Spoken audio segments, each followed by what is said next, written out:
উদাহরণ 3-এর প্রশ্নটা হচ্ছে tan a ইকুয়াল 4/3 হলে এই কোণের অন্যান্য ত্রিকোণমিতিক অনুপাত সমূহ নির্ণয় করো। আমার দেওয়া আছে tan a অন্যান্য ত্রিকোণমিতিক অনুপাত অর্থাৎ sin a cos a, তারপর cosec a sec a, cot a কত হবে সেটা বের করতে হবে। তো অঙ্ক সমাধান করার জন্য আমি ফার্স্টে কি করব, সমাধান আমি দেওয়া আছে দিয়ে tan a ইকুয়াল 4/3 লিখব। এখন আমরা জানি যে tan a মানে হচ্ছে গিয়ে লম্ব বাই ভূমি, অর্থাৎ এখানে লম্ব হচ্ছে 4 আর ভূমি হচ্ছে গিয়ে 3। এখন যদি আমি একটা সমকোণী ত্রিভুজ অঙ্কন করি, আমার এখানে লম্ব হবে 4, অর্থাৎ এই যে এই লম্ব হবে 4 আর ভূমি হবে হচ্ছে গিয়ে 3।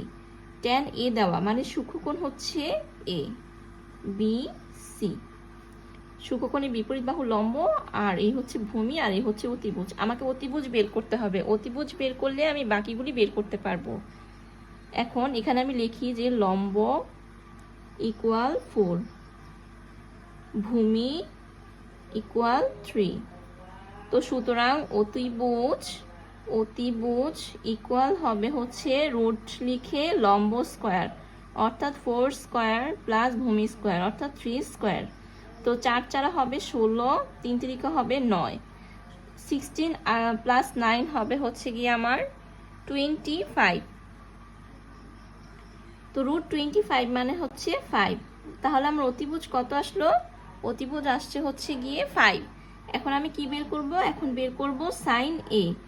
সাইন এ মানে হচ্ছে গিয়ে আমরা জানি লম্ব বাই অতিভুজ, তো এখানে লম্ব হচ্ছে গিয়ে আমার 4 আর অতিভুজ হচ্ছে গিয়ে 5। তো সেম ভাবে আমি বের করব কস এ। কস মানে হচ্ছে গিয়ে ভূমি বাই অতিভুজ, অর্থাৎ ভূমি 3 অতিভুজ 5। আর 10 এ তো দেওয়াই আছে, এরপর বের করব কোসেক এ।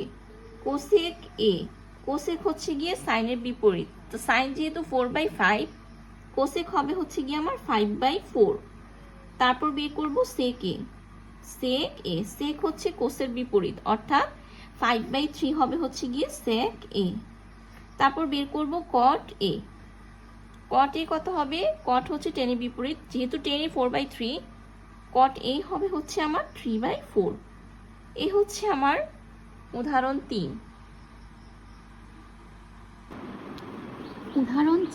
উদাহরণ 4-এর প্রশ্নটা হচ্ছে ABC সমকোণী ত্রিভুজের অ্যাঙ্গেল B হচ্ছে সমকোণ এবং tan a ইকুয়াল 1 হলে 2 sin a cos a equal 1 এর সত্যতা যাচাই করো।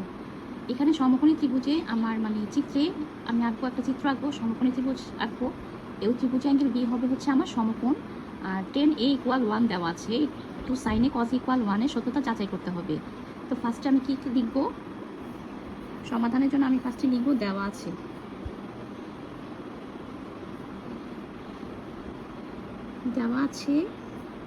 tan a equal 1। এখন আমি যদি একটা সমকোণী ত্রিভুজ অঙ্কন করি, সমকোণী ত্রিভুজ যদি আঁকি, আমাকে কি বলছে, সমকোণী ত্রিভুজের মধ্যে অ্যাঙ্গেল বি হচ্ছে সমকোণ, অর্থাৎ এখানে লিখবো বি। তারপর এখানে যদি এ আর এখানে যদি সি লিখি, এই যে এটা হচ্ছে গিয়ে আমার সমকোণ। এখন আমার এখানে tan ইকুয়াল 1 দেওয়া, আমরা জানি tan এ মানে হচ্ছে লম্ব বাই ভূমি, অর্থাৎ লম্ব হচ্ছে কি আমার 1 আর ভূমি 1 মানে নিচে কিছু নাই মানে 1 আছে, তো ভূমিও হবে হচ্ছে কি আমার 1। এখন আমাকে অতিভুজ বের করতে হবে, তো সেক্ষেত্রে আমি এখানে লিখবো যে অতএব লম্ব ইকুয়াল ভূমি ইকুয়াল 1। তো সুতরাং অতিভুজ equal root 1 square plus 1 square অর্থাৎ রুট 2। তাহলে আমি অতিভুজ সমান কি পেলাম, রুট 2। এখন আমাকে কি প্রমাণ করতে হবে, আমাকে দেখাতে হবে হচ্ছে গিয়ে 2 sin a cos a equal 1। আমি এখন কি বের করব, সাইন এ বের করব, সাইন এ। তো সাইন এ হচ্ছে সূক্ষ্মকোণ, সূক্ষ্মকোণের বিপরীত বাহু হচ্ছে লম্ব, আর এটা হচ্ছে কি আমার ভূমি। এখন সাইন এ মানে হচ্ছে লম্ব বাই অতিভুজ অর্থাৎ 1/√2। আবার কোস এ মানে হচ্ছে ভূমি বাই অতিভুজ অর্থাৎ 1/√2। তো বাম পক্ষ দিয়ে শুরু করি, বাম পক্ষ 2 sin a cos a, 2 লিখলাম, sin a হচ্ছে 1/√2, cos a হচ্ছে 1/√2, √2 এবং √2 গুণ করে হবে 2, 2 কাটা ইকুয়াল 1। তো সমান সমান রাইট হ্যান্ড সাইড বা ডান পক্ষ, আমি ডান পক্ষ লিখি যেহেতু ওখানে বাংলা লিখেছি, তো সুতরাং 2 sin a cos a equal 1, উক্তিটি সত্য। উক্তিটি সত্য।